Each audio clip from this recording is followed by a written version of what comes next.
My name is Andrea Hernandez, and today I'm going to be talking to you about homelessness, past and present. I'm going to persuade you that homelessness is a serious problem and that we need to all try and fix it. I had a friend that is close to us that lived with us for a while.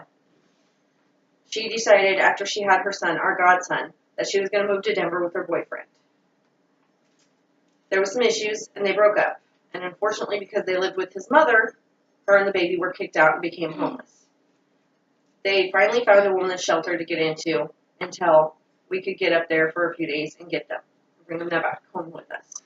Have you ever wondered what it was like to not have a warm bed to sleep in, have a roof over your head, food to eat, clean clothes to wear? Unfortunately, for 1.6 million Americans today, that's sadly the case. Homelessness in America is a very serious issue, and it's something that we all need to try and band together to fix. I am very passionate about this topic, and this is why I chose this, because there's so many people out there that are homeless, and I'd like to try and help a lot of people. There's been a lot of homeless people in our town. One in particular that we rented a hotel room for, bought food for, and even tried to find him to give him a great Thanksgiving Day meal. My main points are when homelessness began, what programs there are to help the homeless, and what type of people are homeless. Homelessness began clear back in the 1640s. According to Robert Fisher in the Plymouth Congregational Church, in an article titled History of Homelessness in the 1640s to Present, back then, homelessness was seen as a moral deficiency or a character flaw. They thought that if you were a good Christian, all your needs were going to be met by God. So if a person was homeless and they came to a town, they would have to prove their worth to what they called community fathers. How would you like to be judged? How would you like to have to prove your worth in order to get assistance? It makes my heart hurt to see how cruel people were and still are today. In the 1960s, homelessness started to rise due to the amount of mental patients that were being released. Because of lack of skills, lack of education, and their illnesses, unfortunately, they were unable to find jobs, therefore they were homeless. Over the years, the amount of homeless people have continued to rise. According to Social Solutions article, as of today, 564,708 people are homeless. 83,170 individuals are what they consider chronic homeless. These are people that are homeless, they receive help, they become homeless again, receive help, and so on and so on. They continue the cycle. 47,725 of these are Army veterans that have served for our country. And about 110,000 of these are children and young adults. These numbers are alarming and very sad. Unfortunately, due to the lack of proper government funding, the numbers will continue to rise. Here are some graphs that show why people are homeless and what type of people are homeless. In this one, there is 8% that are homeless due to no accommodations, as if there was no houses available for them, no jobs. 16% was that the accommodations were not reasonable. 12% was loss of that property or job. 11% was due to intimidation or harassment.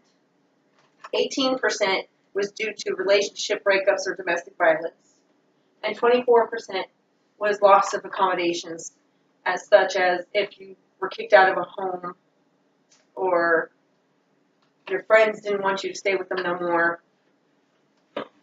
In this graph, the percentage of people that are homeless, 14% are couples, 25% are lone parents, 24% are single adults without children that are aged 25 or less, and 37% are single adults without children that are 25 years of age or more.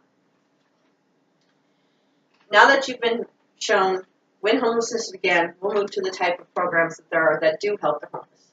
There's HUD. There's HUD Veteran Affairs Supporting Housing Program, the U.S. Department of Health and Human Services, and the Continuum Program. HUD is a housing program that can help assist homeless people to find them a place to live and help them pay their rent. This program was developed for low-income families and people with disabilities, and elderly and homeless people. The HUD Veteran Affairs Supportive Housing obviously helps our veterans. It's also a housing program that combines housing vouchers, case management, and clinical services for our veterans, such as the VA hospitals and clinics. They provide them with transportation back and forth. They give them gas vouchers for if they have to make the trip there, and they give them their services for free or discount prices.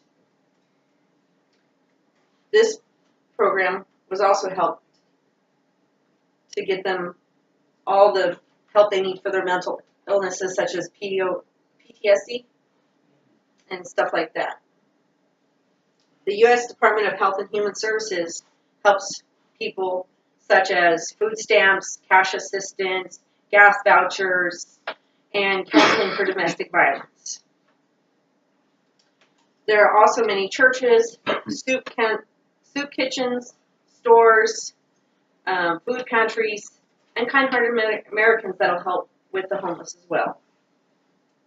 The Continuum Care Program is another housing program that can help homeless families move into a temporary or a permanent home. A great quote by Anonymous Awakening is, "Who are we as humans if we ignore the suffering of others?" Many programs are there to help, but due to lack of funding, there are certain types of homeless, however, that make it harder for them to get assistance. I have discussed when homelessness began and what programs there are to help the homeless. Now we'll discuss what type of people are homeless.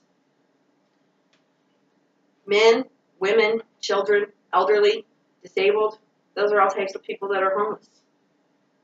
Homelessness is not prejudice. It doesn't have a clique like high school does.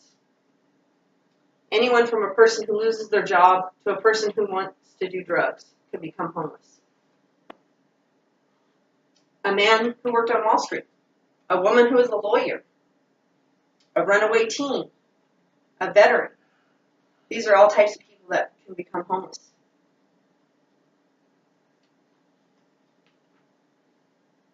Defined by the McKinney-Vento Homeless Assistance Act, a person without a fixed, regular, adequate nighttime residence is considered homeless. I hope that I've persuaded you that homelessness is a serious problem, and it's something that we all need to get together and fix. And there are many ways that we can fix this. There are many types of people that are homeless. And there are many programs that do help. However, due to lack of funding, they could also use your assistance. You can help as well. If you see a homeless person, give them a meal. Give them a few dollars. Tell them where they can go find a helping hand. For instance, the other day, my husband and I saw a homeless man. We gave him a hamburger, fries, Coke, some money, and he told us, "Thank you, and God bless you," all while having a smile on his face. If you want more information on how to help the homeless, go visit your local churches, your local food pantries, your local homeless shelters. You can also research it online. Any of those places are places you can go to find out more on how to help with the homeless. So now that we have talked about homelessness, past and present, when it began, what types of people are homeless, and what programs there are to help, I'm going to leave you with this quote. This is from Jan Schakowsky. There's a lot that happens in the world that we cannot control. We cannot stop earthquakes. We cannot prevent droughts. We cannot prevent conflict. But when we know that where the hungry is, where the sick is, then we can help. Thank you.